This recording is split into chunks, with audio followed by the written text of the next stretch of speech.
इन 12 राज्यों और केंद्र शासित प्रदेशों में इस वक्त हर एक शख्स की जुबान पर सिर्फ एक ही नाम है, वो है एसआईआर। एसआईआर का फॉर्म कैसे भरें, एसआईआर में कौन कौन से डॉक्यूमेंट्स लगाएं, हर कोई इस वक्त इसी कश्मकश में उलझा हुआ है। चुनाव आयोग ने एसआईआर करने का आदेश तो दे दिया, लेकिन शायद थोड़ी जल्दबाजी हो गई। चुनाव आयोग की तरफ से जब एसआईआर कराने का ऐलान किया गया तो सिर्फ एक हफ्ते का टाइम मिला और एक हफ्ते के अंदर ही सारे फॉर्म वगैरह प्रिंट हुए और 4 नवंबर से एसआईआर शुरू हो गई। अब एसआईआर के जो फॉर्म आप लोगों को दे रहे हैं वो हैं बीएलओ साहब। बीएलओ साहब ऐसे हैं बहुत सारे जिसको खुद ही मालूम नहीं है ठीक से कि फॉर्म कैसे भरवाना है, क्योंकि ट्रेनिंग किसी तरह की बीएलओ को नहीं दी गई है। फॉर्म भरवाने से पहले, एसआईआर शुरू करवाने से पहले थोड़ी सी ट्रेनिंग होनी चाहिए थी, लेकिन शायद बीएलओ को ठीक से ट्रेनिंग नहीं मिल पाई है, जिसकी वजह से और भी ज्यादा दिक्कतों का सामना करना पड़ रहा है। बहुत सारे बीएलओ ऐसे हैं जिनको मालूम ही नहीं है, पूछा जाता है क्या भरा जाएगा, उनको मालूम ही नहीं है। वो भी बेचारे क्या करें, काम का लोड बहुत ज्यादा है। कई जगह से तो ऐसी खबरें भी आ रही हैं कि कई सारे बीएलओ डिप्रेशन में जा चुके हैं। फॉर्म भरने का उनके सर पर इतना ज्यादा लोड पड़ चुका है क्योंकि फॉर्म हर किसी से भरा नहीं जा रहा है। हर किसी के पास 2003 की वोटर लिस्ट मौजूद नहीं है। समझ नहीं आ रहा है कि कौन सी डिटेल हम अपने फॉर्म में डालें, इसलिए ज्यादातर लोग बीएलओ का ही सहारा ले रहे हैं। वैसे काम तो बीएलओ का ही है। नियम के मुताबिक तो बीएलओ को घर घर जाकर सर्वे करके फॉर्म भरना था, लेकिन टाइम कम है, 1 महीने का टाइम है, तो ऐसे में बहुत दिक्कतों का सामना करना पड़ रहा है। मैंने वीडियोस बनाई है इस टॉपिक पर, बहुत आसान तरीका बताया है फॉर्म भरने का। बीएलओ साहब को ज्यादा परेशान ना करें, फॉर्म लेकर आराम से अपने घर पर ही आप भर सकते हैं। वीडियो आपने अगर नहीं देखा है, चैनल पर मौजूद है। इस वीडियो को देखकर आप आराम से अपने घर पर ही फॉर्म भर सकते हैं। लेकिन एक गलती फॉर्म भरने में अभी भी काफी सारे लोग कर रहे हैं। वो गलती कौन सी है वो मैं आपको अभी इस फॉर्म में दिखाऊंगा, और उस गलती को कैसे सही तरीके से लिखना है वो भी आप लोगों को बताऊंगा। अगर वो गलती आप लोग कर देते हैं तो आपका फॉर्म रिजेक्ट भी हो सकता है, आपके घर नोटिस भी आ सकता है, क्योंकि 4 दिसंबर तक का वक्त है। 4 दिसंबर के बाद फॉर्म बनना बंद हो जाएंगे। 9 तारीख तक, फिर 9 दिसंबर तक लिस्ट जारी की जाएगी, किनके फॉर्म सही हैं, किसके गलत हैं। उसके बाद नोटिस भेजे जाएंगे। अगर जिसके फॉर्म सही नहीं होंगे उनको कुछ डॉक्यूमेंट्स दिखाने होंगे। वो डॉक्यूमेंट्स कौन से होंगे वो भी मैं आपको अभी आगे बताता हूं। ध्यान से इस वीडियो को देखिएगा, परेशान ना होइए, आपका नाम नहीं कटेगा अगर आप ठीक से फॉर्म भरेंगे। क्योंकि बहुत सारी चीजें ऐसी भी चल रही हैं कि बिहार के अंदर 56 लाख वोटर जो है वो वोटर लिस्ट से हटा दिए गए, तो हमारा नाम भी कहीं ना हटा दिया जाए। नहीं हटेगा। अगर आप वाकई में इस देश के निवासी हैं, आप, आपके माँ बाप, आपके दादा दादी अगर इसी देश के हैं, तो आपको परेशान होने की जरूरत नहीं है। बस थोड़ा सा समझदार बनिए। एसआईआर का फॉर्म कुछ इस तरीके का है, आप लोगों ने देखा ही होगा, आपके पास अब तक आ चुका होगा। ऊपर की जो डिटेल है ज्यादातर लोग आराम से भर ले रहे हैं, क्योंकि ये 2025 की डिटेल है। आधार कार्ड से देखकर लोग आराम से इसको भर रहे हैं। लेकिन सबसे ज्यादा दिक्कतें इन दोनों कॉलम में आ रही हैं, और सबसे बड़ी प्रॉब्लम संबंधी का नाम और संबंध में आ रही है। इसी को लोग गलत भर रहे हैं और इसी गलती की वजह से आपका फॉर्म रिजेक्ट हो सकता है। देखिए, सबसे पहले मैं आपको बहुत आसान भाषा में बता दूं, 2003 की वोटर लिस्ट में अगर आपका नाम है तो आपको ये कॉलम भरना है, और अगर आपका नाम नहीं है तो फिर आपको अपने माता पिता, दादा दादी की डिटेल इस कॉलम में भरनी है। ये बातें मैं आप लोगों को पहले ही बता चुका हूं। अब मैं आपको थोड़ा सा और आसान भाषा में बता दूं, अगर आपका नाम 2003 में है तो सबसे पहले आप अपना वोटर लिस्ट में नाम देखेंगे कि क्या नाम है। जो नाम वोटर लिस्ट में है वही नाम आप यहां पर डालेंगे। अगर आपका नाम वोटर लिस्ट में गलत है तो आप वही गलत नाम यहां पर डालेंगे। ये नहीं कि आपका अभी का नाम सही है आधार कार्ड में या किसी चीज में, वो डालें। जो 2003 की वोटर लिस्ट में है वो नाम आप यहां पर डालेंगे। उसके बाद वही ईपीआईसी नंबर डालेंगे जो मैं आपको बता चुका हूं। 2003 की वोटर लिस्ट में लास्ट में होगा ईपीआईसी नंबर, वो आप यहां पर डालेंगे। अब संबंधी का नाम, अगर आप पुरुष हैं तो आप अपने पिताजी का नाम यहां पर डालेंगे। जो 2003 की वोटर लिस्ट होगी उस वोटर लिस्ट में संबंधी का नाम आगे पुरुष के पिताजी का नाम लिखा होगा, तो आप अपने यहां पर पिताजी का नाम डालेंगे, संबंध में डालेंगे पिता, फिर आपका जो जिला है वो जिला डालेंगे। अब यहां पर भी कुछ लोग काफी परेशान हो रहे हैं कि पहले वो दूसरे जिले में रहते थे, अब वो किसी दूसरे जिले में रह रहे हैं। तो आप 2003 में जिस जिले में रहते थे आपको उसी जिले का नाम डालना है।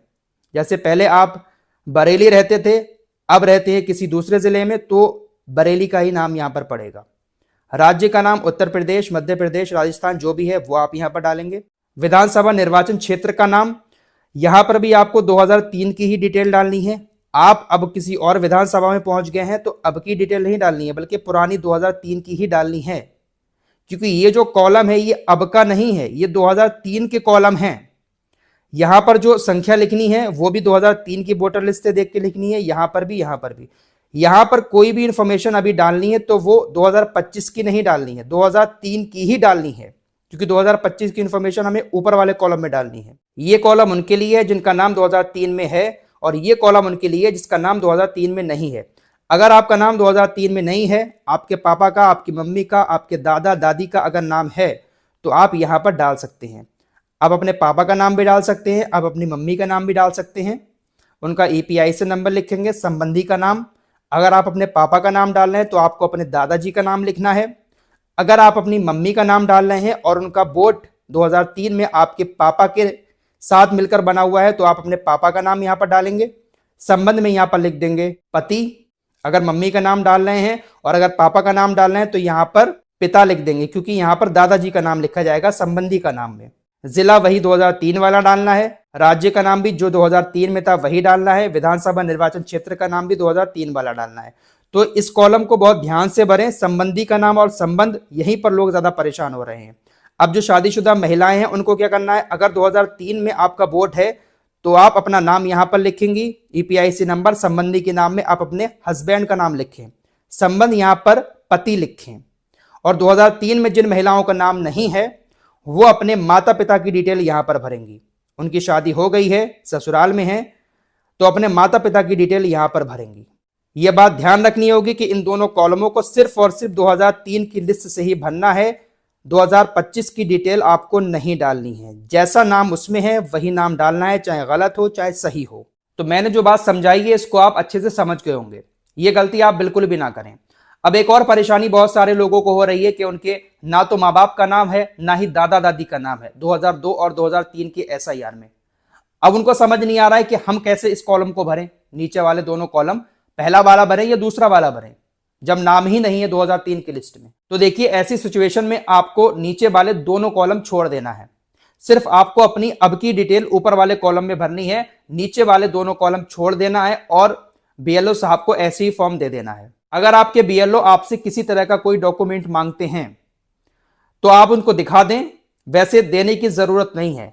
इलेक्शन कमीशन ने जब एसआईआर का ऐलान किया तो साफ कह दिया था इस बात को कि किसी भी डॉक्यूमेंट को जमा करने की जरूरत नहीं है, सिर्फ फॉर्म भरकर आप बीएलओ को दे दें, सिग्नेचर करवा लें और बीएलओ उसको जमा कर लेंगे। एक फॉर्म अपने पास रख लें। 4 दिसंबर को जब फॉर्म भरना बंद हो जाएगा, उसके बाद 9 दिसंबर को लिस्ट जारी की जाएगी, किसने फॉर्म सही भरा, किसने गलत किया, कुछ हुआ है। उसमें जिन लोगों के मां बाप के नाम या दादा दादी के नाम एसआईआर में नहीं है 2003 की, जिन्होंने नीचे वाले कॉलम नहीं भरे हैं, उनके घर एक नोटिस आ सकता है। नोटिस आएगा, आपको घबराने की जरूरत नहीं है कि आप घबरा जाए कि अरे नोटिस आ गया, लगता है कि हमारी नागरिकता चली जाएगी। कुछ नहीं होगा। आपको फिर कुछ डॉक्यूमेंट्स दिखाने होंगे। आपके घर में किसी का भी नाम 2003 की लिस्ट में नहीं है तो परेशान ना हो। 4 दिसंबर तक फॉर्म भरे जाएंगे। 9 दिसंबर के बाद जब लिस्ट जारी की जाएगी तो आपके पास कोई नोटिस आ सकता है। उसके बाद आपको कुछ डॉक्यूमेंट्स दिखाने होंगे, आपसे मांगे जाएंगे और उसके बाद आपका नाम भी वोटर लिस्ट में डाल दिया जाएगा। वो डॉक्यूमेंट्स कौन से होंगे वो मैं आपको दिखाता हूं।